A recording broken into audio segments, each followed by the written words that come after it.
Hey guys, welcome back. My name is Vanessa and I feel like I haven't made a video in so long and I've missed it so much. I don't know if it was just me, but June felt like such a long month, but I didn't actually manage to read. The AC just turned off. I did manage to read 9 books and one of those was a DNF. I did include the DNF in the stats just because I felt like it. So let me just get into all the books I'm going to be talking about. But first, we're going to start off with the stats. So for my page count, I read 2,977 pages, which is pretty good. I read 4 ebooks and 5 physical books. I read 5 female authors and 4 male authors. I had 1 5-star, 3 4.5 stars, 1 4-star, and 1 3.5 star, and 1 3-star. That was a lot to take in. And like I said, I did count my DNF book in this, except the rating.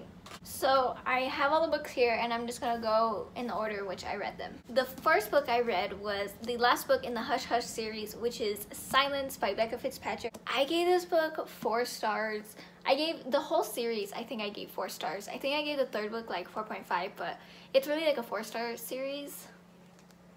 For me personally, I know a lot of people don't like it, but I was actually really disappointed in the ending of this book. It took a while to get to the action, and when we did get there, it didn't last long, and I wasn't satisfied with the ending. I don't know.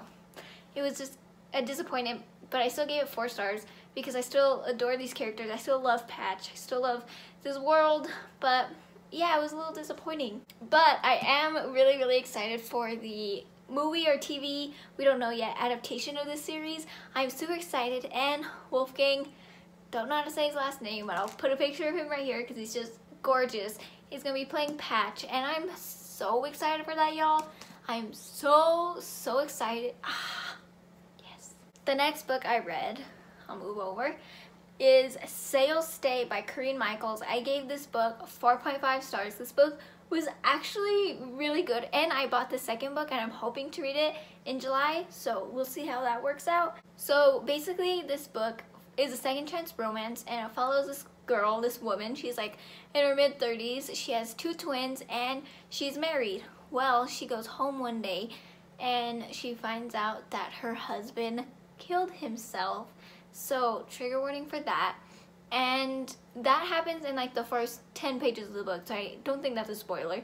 It turns out her husband handled all the finances of the whole house and everything, and he wasn't completely honest, and they're in so much debt. I keep talking with my hands, I'm sorry.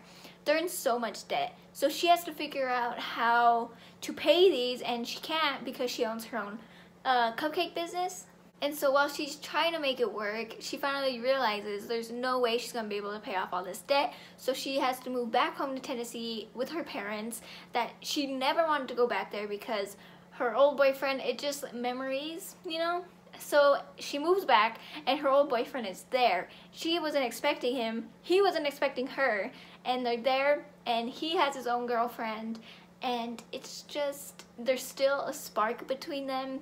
But I don't think there's any cheating, not that I remember. And yeah, this book was so good. You could just feel the connection. But the second book involves the guy's brother. And y'all, the brother in the book was so funny. He had all these like smart remarks, and I'm excited to read that book. And this book was super good. Next, I read Looking to Score by Carrie Gray. I gave this one 3.5 stars. It was nothing special. So this is a story, it's a college romance, and it's about this girl who wants to be a publicist because her dad owns like the Spotify version, but it's like Splutify or something. And she wants to work in the music industry being a publicist. Well, her first job is to be a publicist to the most talented, best football player at the school, because he likes to party and he doesn't give a crap about anything. So she has to clean up his image. And yeah, the little romance sparks between them. It sounds really good, but it's honestly nothing new. It's a regular old new adult romance story. I say if you have the time, check it out, but it's nothing groundbreaking. Next, I read Say You Do by Weston Parker. This is a romance book by a male author. I want to say it's my first romance book I read by a male author. and I gave it 3 stars. I did not like it. It took me so long to read considering the length of the book, and it kind of put me in a slump, I'm not gonna lie. This book follows our two main characters, Cyrus and Lily? Is her name Lily? I don't know, but I know the male main character's name is Cyrus, and he's like a businessman, he's rich and everything. So basically his brother's getting married, but his brother works like a 9-to-5 job, so does his brother's fiance, and so he asked Cyrus to plan their wedding. And so Cyrus was like, I guess he'll do anything for his brother. So they pick out this flower shop, and in the flower shop he meets our female main character's name, who I don't remember, and he kind of tells her like, I have to plan this wedding, and she's all, cool, I'll help you. And he's like, are you sure? So then they kind of like team up and plan this wedding, and then they slowly fall for each other, and I thought that sounded cool. It's also like crazy. There's crazy stuff that happens with like exes, and there's drama, and it was actually really good. But I just didn't connect with the writing. So I say if the concept appeals to you, definitely check it out, but the writing didn't work for me. Not to say that it won't work for everyone. This actually has really good ratings on Goodreads, but it didn't work for me, and that's okay. Next, I read Harry Potter and the Order of the Phoenix, and I know everything that J.K. Rowling said, but I'm learning how to separate the work from the author, so we don't associate with her anymore. But I did give this book 4.5 stars. I read like the last 300 pages, because after the last book I fell into a slump, so I picked up Harry Potter, and I read like the last 300 pages this month, but I counted the whole book towards like the page count and the stats, so that's why it's so high. But yeah, everyone knows what this story is about, and I really enjoyed it. This is probably like my second favorite book in the whole series. I've only read the first 5, obviously I still have the last 2 to read, but I like this one and also the second one, The Chamber of Secrets. Those 2 are like my favorite. I don't know why, but I really, really enjoyed this book, and I love these characters, and it was sad, but I love them. Okay, next was my DNF, and that is Such a Lovely Little War. I don't know how to say the author's name, but the picture's right here, and this is actually a graphic novel, and it's about the Vietnam War, and our main character is actually in Vietnam. So this is a non-fiction book. This is actually a memoir, and that's why I felt so bad DNFing it, but it read so much like a textbook, and I did not like that. That's not what I wanted. I wanted something like Mouse, but it wasn't like that. This was a textbook. It read like a textbook, even though we had like little glimpses into their lives. It was pretty much just saying what's happening around them, and like I kind of already know what happens, but I don't know, it didn't do it. But I really love like the whole color scheme of the book. It's like a pinkish, and that was really good. The next book I read was Aristotle and Dante Discover the Secrets of the Universe, and I gave this book 4.5 stars. I actually really love this book. This book is about Aristotle and Dante and their friendship that turns into something more, and I read it because, of course, it's Pride Month, and it's just a great book. And I heard that there is a second book coming out, and I am really excited for that. I think that both of these characters just literally deserve everything. Aristotle is just a sad boy and he needs some love, and Dante's just free, but somehow they are like best friends into more, and it's so good, y'all.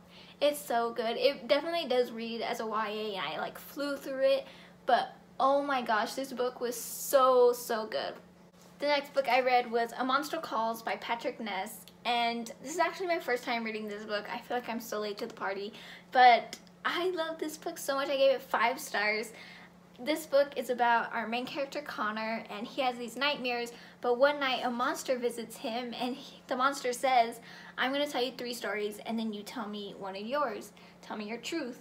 And so the monster visits him, and his mom is actually really sick. Connor's mom's really sick, and so all of this is going on, and I don't know, I felt like this book was a 4-star book. Like, I loved the drawings in here and everything about it, but at the end, the message of this book is what bumped it up to 5 stars. I kept thinking about it, and it's such an important message, and it's such a good book, and I love it.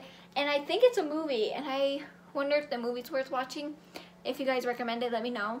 But yeah, this book was so good, and honestly, it was a little creepy. The last book I read was Only for a Night, and I read this book last night. Today is actually the 1st of July when I'm filming this, and I finished it like at 1 a.m.